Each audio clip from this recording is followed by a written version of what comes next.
ونظرك محل سجودك، وتقول سبحان ربي العظيم، ثم ترفع رأسك من الركوع واضعا يديك حذو منكبيك وتقول سمع الله لمن حمده. وعندما تستوي قائما تقول ربنا ولك الحمد حمدا كثيرا طيبا مباركا فيه، ملء الأرض وملء السماوات وملء ما بينهما وملء ما شئت من شيء بعد.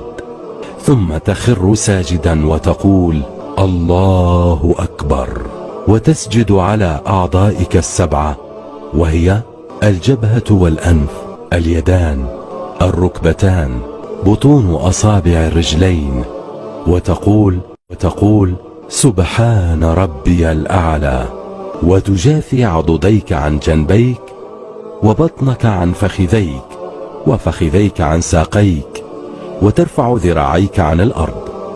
ثم ترفع من السجدة الأولى إلى الجلسة بين السجدتين وتقول اغفرني وارحمني وارزقني وعافني واهدني واجبرني. ثم تسجد السجدة الثانية وتقول كما في السجدة الأولى، ثم تفعل كما فعلت في الركعة الأولى.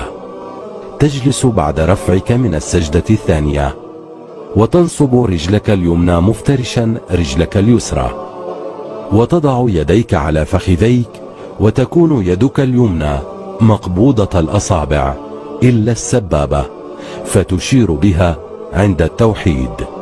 ثم تقرأ التحيات إلا السبابة، فتشير بها عند التوحيد. ثم تقرأ التحيات لله والصلوات والطيبات، السلام عليك أيها النبي ورحمة الله وبركاته، السلام علينا وعلى عباد الله الصالحين، أشهد أن لا إله إلا الله، وأشهد أن محمدا عبده ورسوله. اللهم صل على محمد وعلى آل محمد كما صليت على إبراهيم وعلى آل إبراهيم، وبارك اللهم على محمد وعلى آل محمد كما باركت على إبراهيم وعلى آل إبراهيم إنك حميد مجيد. ثم تقول